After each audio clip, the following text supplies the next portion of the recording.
Сәлем балалар, әдебиеттік оқу 3-ші сынып 17-ші сабақ. Тақырыбы жақсыдан үйрен. Мәтіннен негізгі ойды білдіретін тірек сөздерді табу. Берілген тірек сөздің кімге қатысты айтылғанын мына жерде сөзден толықтыр дейді. Қостанай өңірі, Қазақ хрестоматиясы, ұстаз, ағартушы. Осы берілген сөздер барлығы да Ыбырай Алтынсарин атамызға қатысты екен. Оқы малды пайдаға жарату. Бір үй іші жұмысымен көп мал тауып тұрса да, сонша аспен қанағат етіп, аз жұмсап тұрады екен.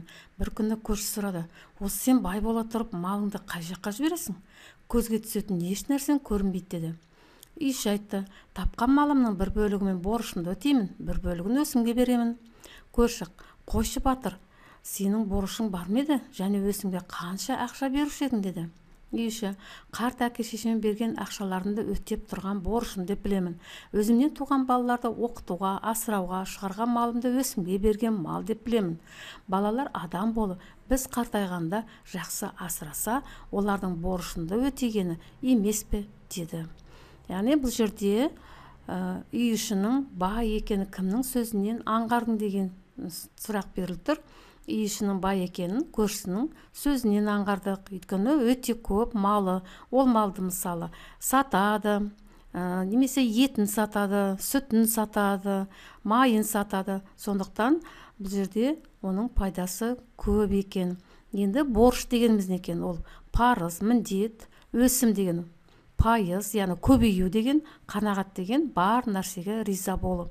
Неге балалар, егер де малды өсіретін болсақ, ол малды көп пайда келтіреді. Алдынан ала өзі ойластырып, егер де малды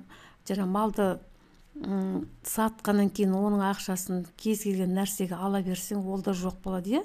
Малды кейде оны асырауда оңай емес. Оның жемі бар, шөбі бар. Оның үнемі қамқор болып, оған малды дұрыс асырау керек. Мінекей жаңағы көршісінің айтқан сөзі осыған дәлел екен. Енді сұрақтарға жауап берейік тағы да. Қайда жұмсайды екен? Төмендегі сызбаны пайдаланып жауап бересің. Тапқан малын пайдаға жаратады. Борышы дегеніміз ол ата-анасы, және өсім деген балалары. Осы малдан түскен осындай қаражаттарды ата-анасына да көмектескен, және балаларына да көмектескен. Ертеңгісін ойлап отыр. Ертең балалар ержеткенде осы бізді ата-анамыз асырады ғой деп, жаңағы олар да ата-анасына қамқор болады екен. Сөздердің арасына байланыс сызықтарын жүргізеді. Борыш дегеніміз ол парыз, міндет, өсім дегеніміз пайыз, көбею. 6-шы, мәтіндегі оқиға сенің көзқарасың қандай? Ата-анаңның алдында борыш дегенді қалай түсінесің? Мәтіндегі оқиға, бәріміздің де көзқарасымыз жақсы.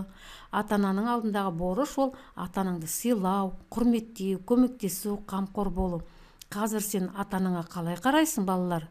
Оның айтқан тілін аласың ба, орындайсың ба, сыйлайсың ба, көмектесесің ба? Неге отбасындағы адамдарды үнемі көмектесіп бір-біріне өздерінің міндетін атқару керек. Яғни жас ерекшелігіне қарай. Егер сен ауыр жұмыстарды істей алмасаң, жеңіл жұмыстармен, жаңағы мамаң, әкең, атаң, әжелерің жұмсаған кезде сен барып әкеліп немесе көмектесуің керек. Пайдаланып мәтіндегі тірек сөздерді ата. Осы сөздердің ішіндегі ең бастысы қайсы деп ойлайсың? Енді ең бастысы, яғни біз борыш деп есептейміз. Менің борышым ата-анамды қадірлеу, отанымды қорғау, жақсы оқып, өскенде еліме пайдалы іс жасау деп, осы біздің борышымыз, балалар. Адам деген өскеннен кейін оқиды, білім алады, жоғарғы оқуына түседі, одан кейін еңбек етеді, отбасы болады. Мінекей алдыңда сенің де балаларың өзіңе алдыңа келтіреді. Сондықтан борыш дегенді ұмытпау керек. Осымен балалар, сабағымызды аяқтаймыз.